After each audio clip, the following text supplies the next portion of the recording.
Hello friends, ओम श्री गणेशाय नमः। जय श्री कृष्ण। आप सभी का स्वागत है आपके अपने यूट्यूब चैनल पर। फ्रेंड्स, आज हम आपको इस वीडियो में बताने जा रहे हैं पद्म पुराण के अनुसार वैशाख मास महात्म्य के 5वें अध्याय के बारे में। फ्रेंड्स, वीडियो शुरू करने से पहले आपसे रिक्वेस्ट है, अगर आप हमारे चैनल पर नए हैं और आपने अभी तक चैनल को सब्सक्राइब नहीं किया है तो प्लीज़ सब्सक्राइब कीजिएगा चैनल को। साथ ही प्रेस कीजिएगा बेल आइकन को, जिससे नए वीडियो से रिलेटेड नोटिफिकेशन आपको तुरंत प्राप्त हो सके। और वीडियो पसंद आने पर वीडियो को लाइक और शेयर जरूर कीजिएगा, ताकि सभी भक्तों को इस वीडियो का लाभ प्राप्त हो सके। और कमेंट बॉक्स में जय श्री कृष्ण जरूर लिखिएगा।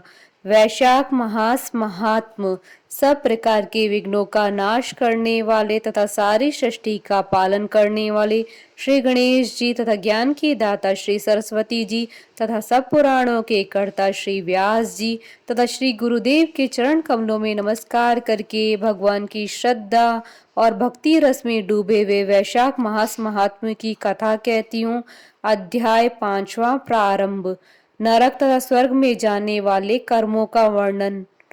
यम ब्राह्मण का संवाद। ऋषियों ने कहा, सूजी इस विषय को पुनः विस्तार से कहिए। आपकी उत्तम वचनामृतों का पान करते करते हमें तृप्ति नहीं होती। सूजी बोले, महर्षियों, इस विषय में एक प्राचीन इतिहास कहा करते हैं, जिसमें एक ब्राह्मण और महात्मा धर्मराज के संवाद का वर्णन है। ब्राह्मण ने पूछा, धर्मराज, धर्म और अधर्म के निर्णय में आप सबके लिए प्रमाण स्वरूप अतः बताइए, मनुष्य किस कर्म से नरक में जाते हैं तथा किस कर्म के अनुष्ठान से वे स्वर्ग में जाते हैं। कृपा करके इन सब बातों का वर्णन कीजिए। यमराज बोले, ब्राह्मण, जो मनुष्य मन, वाणी तथा क्रिया द्वारा धर्म से विमुख और श्री विष्णु की भक्ति से रहित हैं, जो ब्रह्मा, शिव तथा विष्णु को भेद में बुद्धि से देखते हैं, जिनके हृदय में विष्णु विद्या से विरक्ति है, जो दूसरों के खेत, जीविका, घर, प्रीति तथा आशा का उच्छेद करते हैं, वे नरक में जाते हैं। जो मूर्ख जीविका का कष्ट भोगने वाले ब्राह्मणों को भोजन की इच्छा से दरवाजे पर आते ही देख उनकी परीक्षा करने लगता है, उन्हें तुरंत भोजन नहीं देता है, उसे नरक का अतिथि समझना चाहिए। जो मूढ़, अनाथ, वैष्णव, दीन, रोगातुर तथा वृद्ध मनुष्य पर दया नहीं करता है तथा जो पहले कोई नियम लेकर पीछे अजितेंद्रता के कारण उसे छोड़ देता है, वह निश्चय ही नरक का पात्र होता है। जो सब पापों को हरने वाले दिव्य स्वरूप, व्यापक, विजयी, सनातन, अजन्मा, चतुर्भुज, अच्युत, विष्णु रूप दिव्य पुरुष श्री नारायण देव का पूजन, ध्यान और स्मरण करते हैं, वे श्री हरि के परम पद को प्राप्त होते हैं। यह सनातन श्रुति है। भगवान दामोदर के गुणों का कीर्तन ही मंगलमय है, वही धन उपार्जन है तथा वही इस जीवन का फल है। अमृत तेजस्वी देवादिदेव श्री विष्णु के कीर्तन से सब प्रकार के पाप उसी प्रकार नष्ट हो जाते हैं, जैसे दिन निकलने पर अंधकार। जो प्रतिदिन श्रद्धा पूर्वक भगवान श्री विष्णु की यशोगाथा का गान करते हैं और सदा स्वाध्याय में लगे रहते हैं, वे मनुष्य स्वर्गगामी होते हैं। विप्रवर, भगवान वासुदेव का नाम जप में लगे हुए मनुष्य पहले के पापी रहे हों तो भी भयानक यमदूत उनके पास नहीं फटकने पाते। द्विज श्रेष्ठ, हरि कीर्तन को छोड़कर कोई दूसरा ऐसा साधन मैं नहीं देखता जो जीवों के संपूर्ण पापों का नाश करने वाला प्रायश्चित हो। जो मांगने पर प्रसन्न होते हैं, देकर प्रिय वचन बोलते हैं तथा जिन्होंने दान के फल का परित्याग कर दिया है, वे मनुष्य स्वर्ग में जाते हैं। जो दिन में सोना छोड़ देते हैं, सब कुछ सहन करते हैं, पर्व के अवसर पर लोगों को आश्रय देते हैं, अपने से द्वेष रखने वालों के प्रति भी कभी द्वेषवश अहितकारक वचन मुंह से नहीं निकालते हैं, अपितु सबके गुणों का बखान करते हैं, वे मनुष्य स्वर्ग में जाते हैं। जो पराई स्त्री की ओर से उदासीन होते हैं और सत्व गुण में स्थित होकर मन, वाणी अथवा क्रिया द्वारा भी कभी उनमें रमण नहीं करते हैं, वे मनुष्य स्वर्गगामी होते हैं।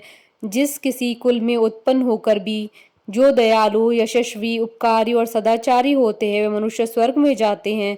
जो व्रत को क्रोध से, लक्ष्मी को डाह से, विद्या को मान और अपमान से, आत्मा को प्रमाद से, बुद्धि को लोभ से, मन को काम से तथा धर्म को कुसंग से बचाए रखते हैं, वे मनुष्य स्वर्गगामी होते हैं। विप्र, जो शुक्ल और कृष्ण पक्ष में भी एकादशी का विधि पूर्वक उपवास करते हैं वे मनुष्य स्वर्ग में जाते हैं। समस्त पालकों का पालन करने के लिए जैसे माता बनाई गई है तथा रोगियों की रक्षा के लिए जैसे औषध की रचना हुई है, उसी प्रकार संपूर्ण लोगों की रक्षा के निमित्त एकादशी तिथि का निर्माण हुआ है। एकादशी के व्रत के समान पाप से रक्षा करने वाला कोई दूसरा साधन नहीं है।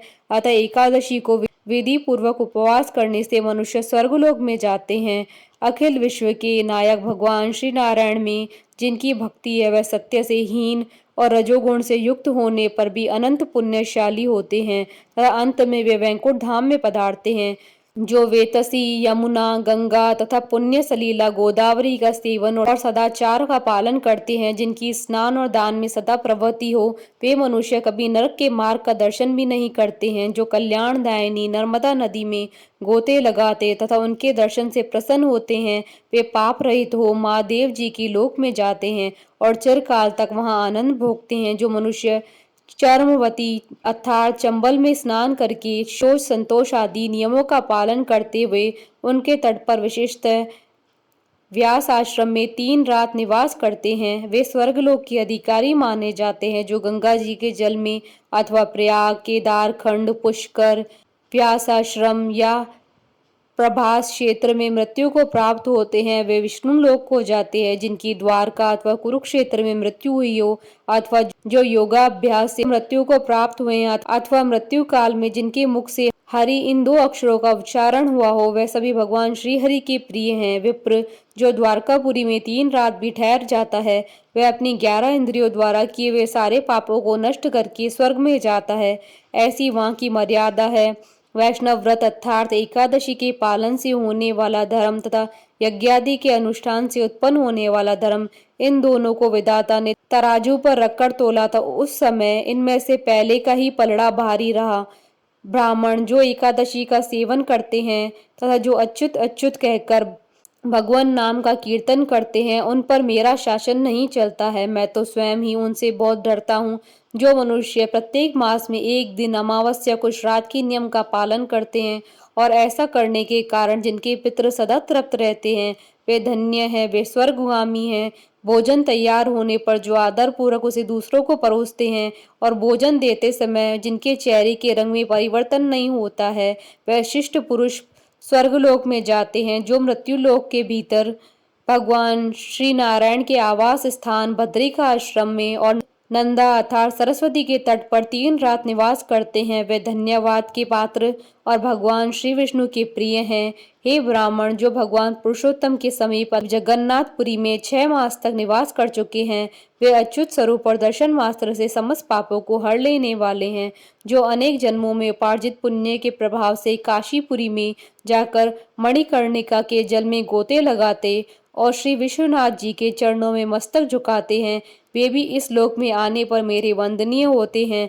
जो श्रीहरि की पूजा करके पृथ्वी पर कुश और तिल बिछाकर चारों ओर तिल बिखेरते और लोहा तथा दूध देने वाली गोदान करके विधि पूर्वक मृत्यु को प्राप्त होते हैं, मनुष्य स्वर्ग को जाते हैं। जो पुत्रों को उत्पन्न करके उन्हें पिता पितामह के पद पर बिठाकर ममता और अहंकार से रहित होकर वे मरते हैं, वे स्वर्गलोक के अधिकारी होते हैं। जो चोरी डकैती से दूर रहकर सदा अपने ही धन से संतुष्ट होते हैं अथवा अपने भाग्य पर निर्भर रहकर जीविका चलाते हैं, वे मनुष्य स्वर्गगामी होते हैं। जो स्वागत करते हुए शुद्ध पीड़ा रहित मधुर तथा पाप रहित वाणी का प्रयोग करते हैं, वे स्वर्ग में जाते हैं। जो दान धर्म में प्रवृत्त तथा धर्म मार्ग के अनुयायी पुरुषों का उत्साह बढ़ाते हैं, वे चिरकाल तक स्वर्ग में आनंद भोगते हैं। जो हेमंत ऋतु अर्थात शीतकाल में सूखी हुई लकड़ी, गर्मी में शीतल जल तथा वर्षा में आश्रय प्रदान करता है, वह स्वर्गलोक में सम्मानित होता है। जो नित्य नैमित्तक आदि पुस्तक पुण्य कालों में भक्ति पूर्वक